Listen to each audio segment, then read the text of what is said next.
So maybe this is a good bridge to our next topic, which is that OpenAI has called for DeepSeek to be banned because it's state-sponsored and state-controlled, right? So now we're moving from corporate espionage to government espionage. It reminds me when we were talking about all of this deal and rippling stuff, back when I was at Google, there were at least a couple of incidents where it was clear that there were employees, engineers at Google who were acting as assets for the Chinese government and who were actually fired for that. So I think this world of espionage and, the question of what state actors are doing when it comes now to technology that is so powerful, the technology that really is important at the governmental level. What does geopolitics play into this? And when OpenAI is calling for DeepSeek to be banned because it's state-sponsored and state-controlled, are they, as certain people like to say, calling balls and strikes and just pointing out the obvious? Or is there another motivation? What do we think?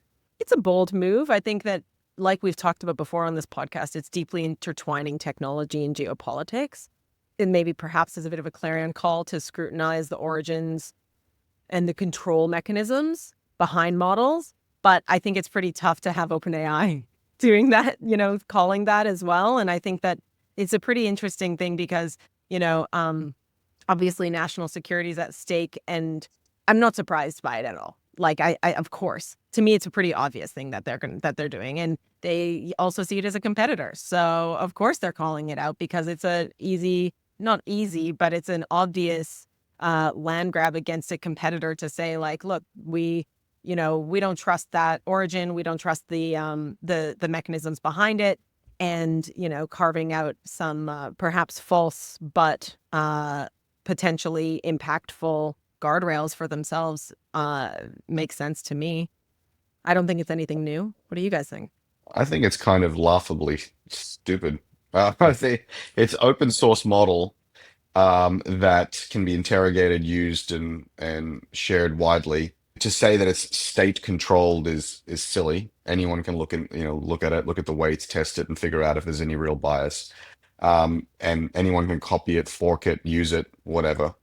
OpenAI is also claiming like they stole our data. They distilled our model. I mean, OpenAI has stolen shitloads of data and content. So it's just really rich for OpenAI to be anti-open source, and and to be anti-copyright theft, and to be anti-competitive, um, and ask for closed markets, closed source, and closed competition. It just seems Mhm. hypocritical and silly and just brand damaging, and just focus on innovating and staying ahead of the curve. I also think that this call of saying like state-sponsored AI is dangerous, as if like you're just gonna let's just assume for a second that that's what they're saying. State-sponsored AI is dangerous. Well, so is unchecked corporate AI monopolies.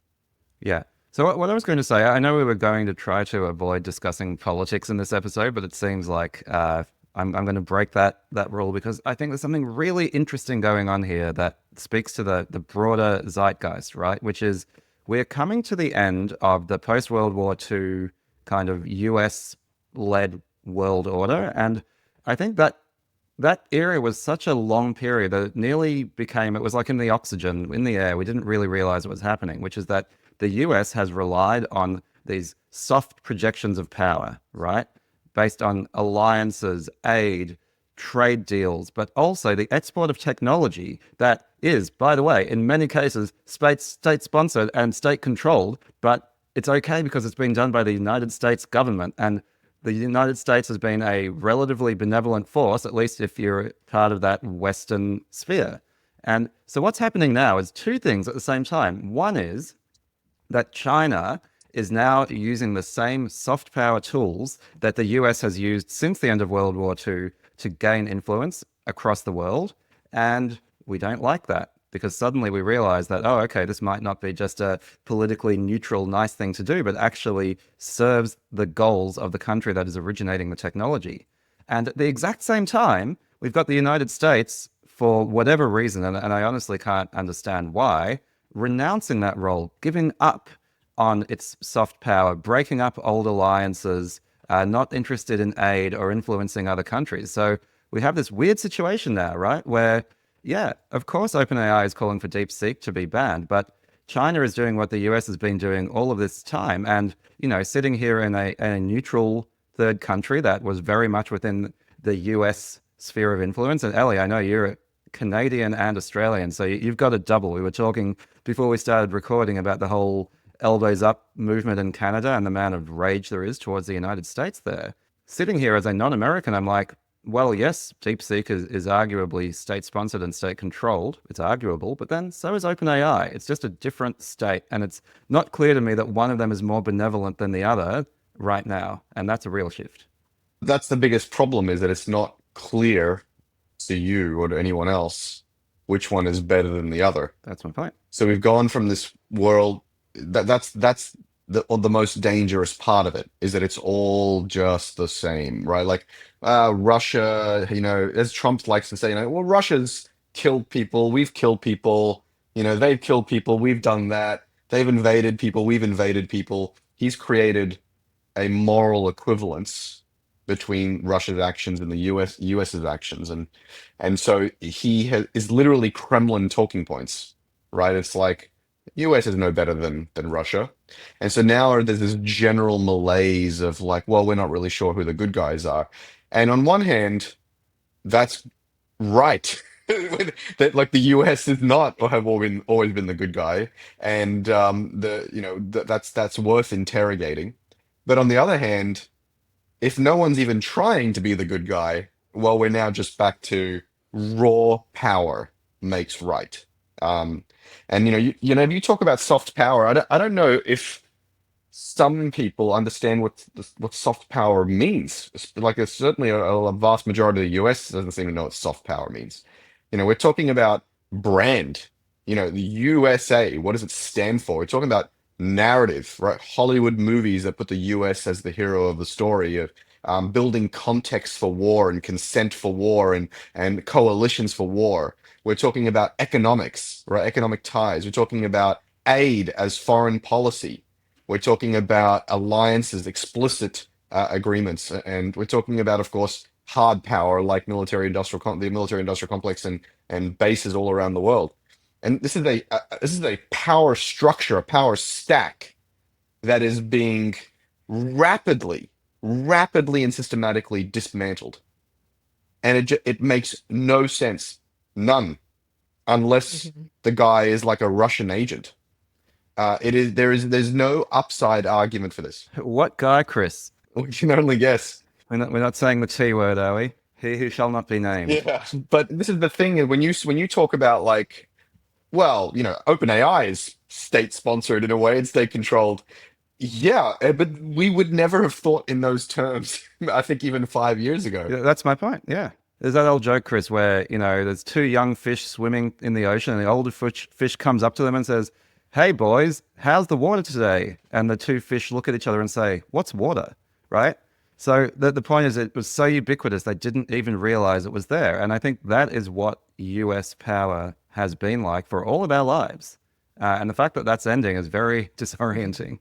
It sure is. I mean, I think what's pretty interesting is that this is not surprising in terms of China. Like, they've been at this for quite some time. It's just that no one was looking or noticing. Like, I've been, thinking about the Belt and Road Initiative. Like, they've been doing this. They've been actively working on soft power for quite some time. And if the US isn't there in these places around the world, of course, we know who will be.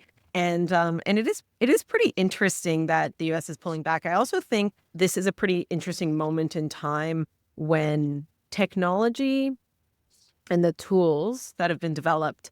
It's not new for technology to have initially been developed for defense systems first and then be commercialized into both enterprise and consumer products. Like, we know, obviously, Wi-Fi, GPS, all of these things that we use absolutely every day were initially... The internet itself. Yes, the internet itself was initially developed for, defense purposes. And so all of these things, like, that's not new by any means. But I think what is in some ways new is the overt nature in which technology is being, or might be, or is, yes, if not already is, a part of the war efforts. So there's different types of war, right? There's economic war, there's currency wars, there's cyber, there's technology, and then of course there's, God forbid, gun wars.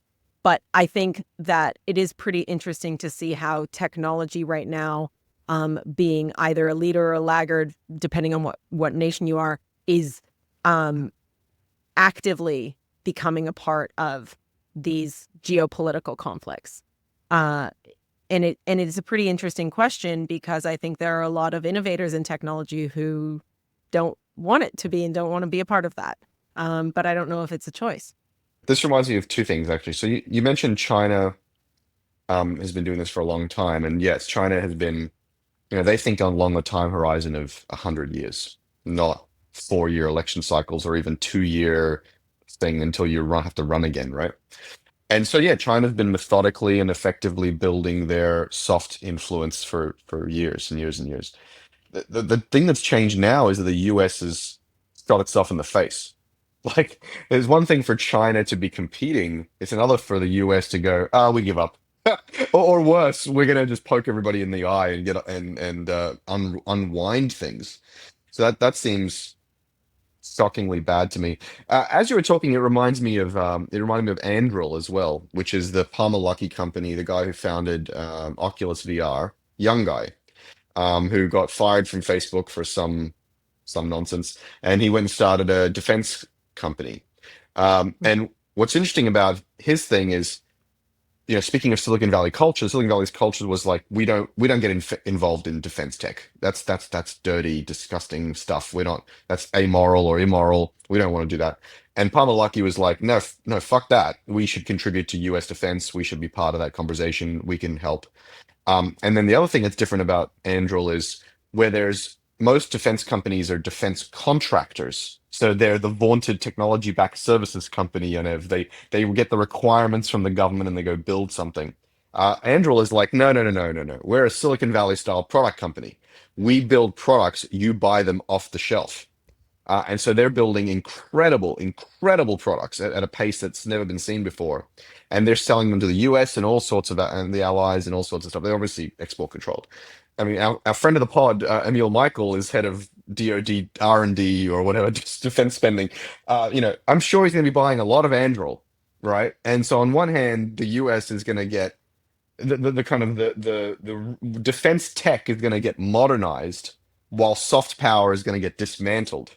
So that's an interesting and dangerous mix of drones and cutting edge AI powered weapons floating around, and aid and alliances get eroded or dismantled.